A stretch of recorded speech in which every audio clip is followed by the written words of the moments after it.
All right, how's everybody doing? This is the Comic Samurai. I want to welcome you to my next video. And tonight we're going to be doing another Friday Comic Challenge. These are put out by Comic Collector Geek. And every Friday he challenges collectors to go through their long boxes and find comics that share a common theme. Tonight's theme, white covers. So let's go ahead and jump right in. First up, we got this beautiful Hawkeye Limited Series #1. It's one of my favorite covers. This is one of the earliest limited series I remember seeing. And it's a beauty. I fell in love with that character. And Mockingbird just really is a good story. I like this cover. Next up, we got Promethea #23. And this is a Mucha-inspired cover done by J.H. Williams III. I've talked about this Promethea series before, and it's one of my favorites. Not only is it a good read, but the art in it is just breathtaking, and it's exemplified in this cover. I love that white with the gold coloring, and the design. I just really like that one. Next up, we got Powers #11. And when they were doing these covers, they started emulating movie posters and album covers. And this one, I believe, was supposed to be an homage to the Beatles' White Album. And I think a lot of these probably are. I think that was one of the first most influential pieces of pop culture that introduced just a blank white cover. And it's one of my favorites, too. Cuckoo, Cuckoo, I Am the Walrus, and all that. But I really do like that Powers series, too. It's a fun one. Next up, we got Fantastic Four #371. This was one that had an all-white cover, especially on the direct market ones. They didn't even have that black UPC in the corner there, but it is embossed. And I'm going to start moving these embossed covers a little so that maybe you can catch the shapes on it, because it really is a neat cover. And I've shown some before, like that Silver Surfer #50, and it just doesn't do it justice if the lighting isn't right. So hopefully you got an angle where you can see that beautiful embossed image of the Human Torch. I like that one. Next up, we got Prophet #9.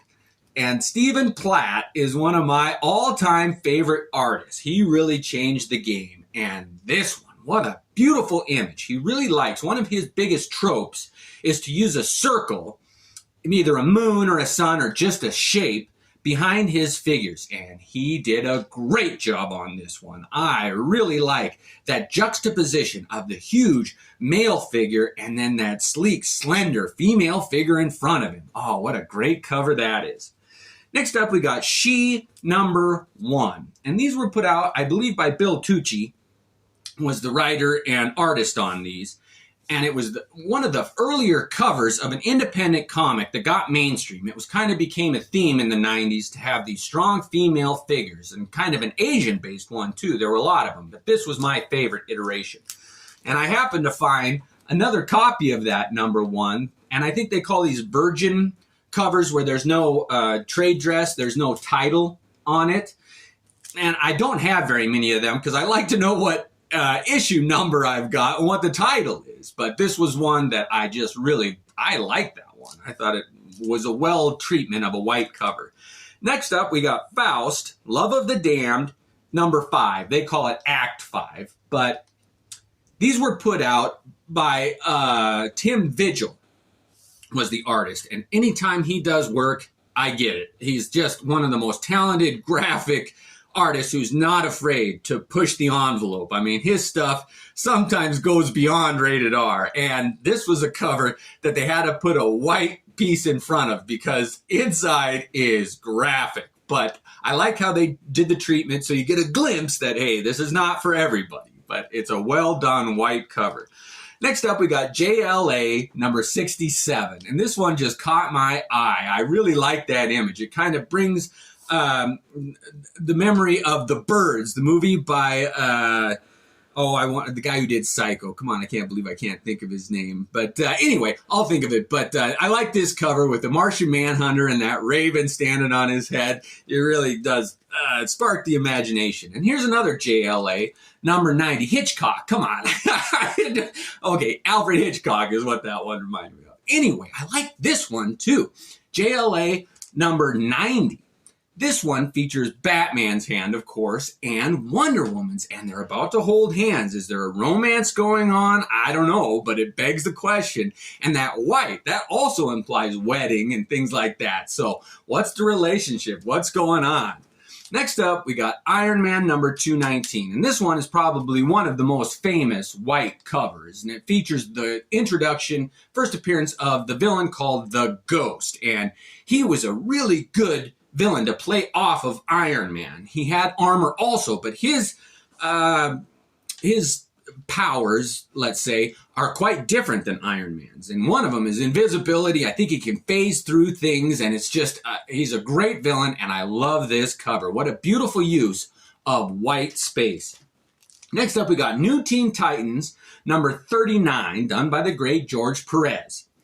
I remember reading about this one in Wizard Magazine. They did a Hidden Gems section, and this was one of the earliest ones that I was able to hunt down and find in back issues.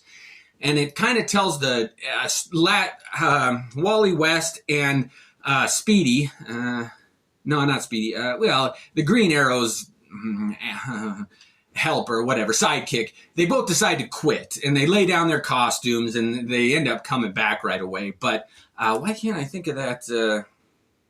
Oh, no, it's Robin and the Flash. I'm sorry, it's not Speedy. Yeah, that was Dick Grayson and Wally West. Anyway, next up is Captain America number 241. And if you want to talk about great white covers, this one can't be beat. It's a Frank Miller cover. He doesn't do the interior art.